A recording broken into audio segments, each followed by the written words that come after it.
Have you ever been to Kigali? Have you ever been to Kigali? Waba warigeze kujya Kigali?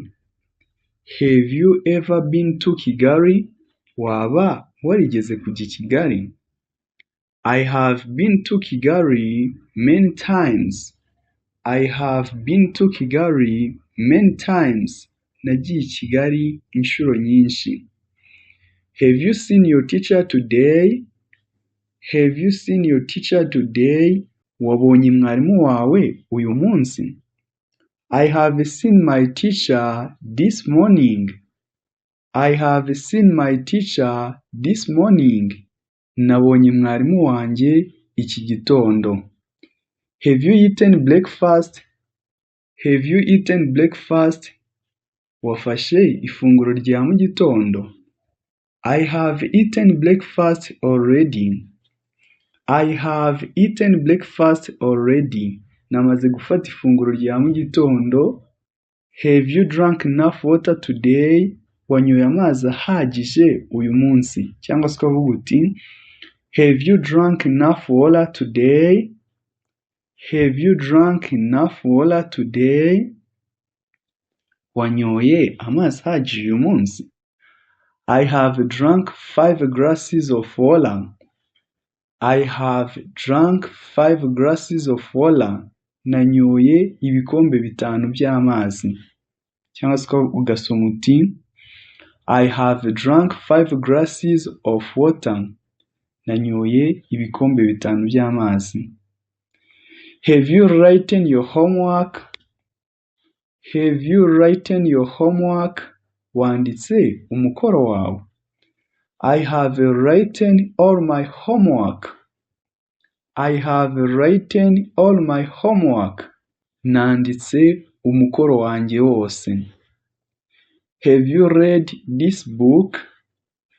Have you read this book? Wasomye iki gitabo? Yes, I have read it twice. Yes, I have read it twice. Yego, nagisomye inshuro 2. Have you spoken to your parents today? Have you spoken to your parents today? Wavuganye n'ababyeyi bawe uyu munsi? I have spoken to them this evening. I have spoken to them this evening.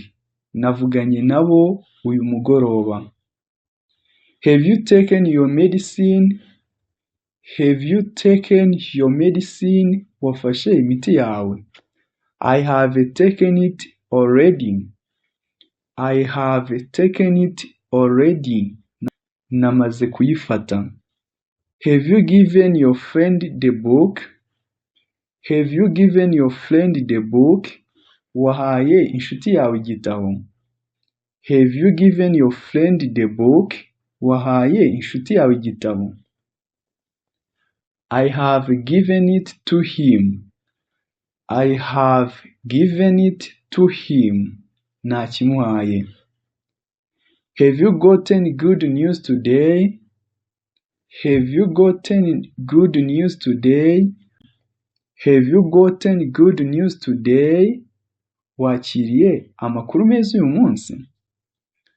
I have gotten good news. I have gotten good news. Nakiriye inkuru nziza. Have you made your bed? Have you made your bed? Wateguye uburiri bwawe cyangwa se washashe? I have made my bed. I have made my bed. Nateguye uburiri bwanjye cyangwa se nashashe uburiri bwanjye. Have you done your homework? Have you done your homework? Wakoze akazi kawe? Have you done your work? Have you done your work? Wakoze akazi kawe? I have done everything. I have done everything. Nakoze byose. Have you bought new shoes? Have you bought new shoes? Waguze inkweto nshya? I have bought new shoes. I have bought new shoes. Naguze inkweto nshya. Have you brought your notebook? Have you brought your notebook? Wazanye ikayi yawe? Yes, I have brought it. Yes, I have brought it. Yego, nayizanye. Have you begun your project? Have you begun your project? Watangiye umushinga wawe? I have begun it. I have begun it. Narawutangiye. Have you ever broken your phone? Have you ever broken your phone? Wigeze kumenaho telefone yawe? I have broken my phone once. Nigeze kumena telefone yanjye rimwe. Have you chosen your favorite subject? Have you chosen your favorite subject? Wahisemo isomo ukunda? I have chosen English. I have chosen English. Nahisemo Icyongereza. Have you ever driven a car? Have you ever driven a car? Wigeze gutwaraho imodoka? I have driven a car before. I have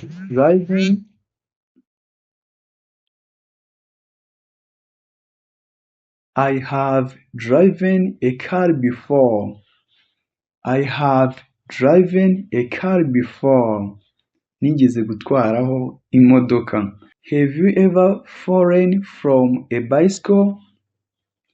Have you ever fallen from a bicycle? Wigeze kugwa ku gare cyangwa se wigeze kugwa utwaye igare? I have fallen once. I have fallen once. Naguye rimwe. Have you found your keys? Have you found your keys? Wabonye imfunguzo zawe? I have found them. I have found them. Nazibonye. How long have you been writing English? How long have you been writing English? Umaze igihe kingana iki wandika Icyongereza? I have been writing English for 2 hours. I have been writing English for 2 hours. Maze amasaha 2 nandika Icyongereza. How long have you been reading this book? How long have you been reading this book? Umaze igihe kingana iki usoma iki gitabo? I have been reading it for 3 days. I have been reading it for 3 days. Maze iminsi 3 nkisoma. How long have you been learning English? How long have you been learning English? Umaze igihe kingana iki wiga Icyongereza? I have been learning English for 3 years. I have been learning English for 3 years. Maze imyaka 3 niga Icyongereza. Have you been working hard? Have you been working hard? Waba umaze igihe ukora cyane? Have you been working hard? Waba umaze igihe ukora cyane? I have been working hard every day. I have been working hard every day. Maze igihe nkora cyane buri munsi. How long have you been teaching English? How long have you been teaching English? Umaze igihe kingana iki wigisha Icyongereza? I have been teaching English for 5 years. I have been teaching English for 5 years. Maze imyaka 5 nigisha Icyongereza. Have you been studying for the exam? Have you been studying for the exam? Waba umaze igihe witegurira ikizamini? Cyangwa se waba umaze igihe witegura ikizamini? I have been studying since Monday. I have been studying since Monday. Navuye ku wa mbere niga. Kugeza magingo aya ndacyiga. Have you been sleeping well? Have you been sleeping well? Umaze igihe usinzira neza? I have been sleeping well this week. I have been sleeping well this week. Maze iki cyumweru nsinzira neza.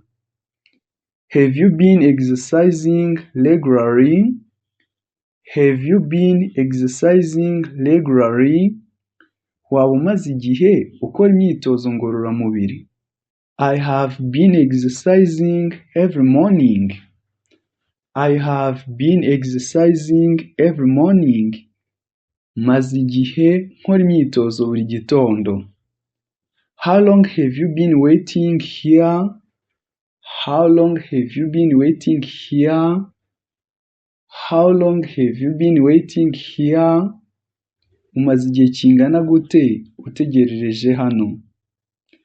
I have been waiting for 15 minutes. I have been waiting for 30 minutes. I have been waiting for 30 minutes. Maze iminota 30 ntegereje. How long have you been living here? How long have you been living here? Umaze igihe kingana gute uba hano? I have been living here for 10 years. I have been living here for 10 years. Maze imyaka 10 ntuye hano cyangwa se maze imyaka 10 mba hano. Thank you for watching this video. Like, subscribe, share and comment.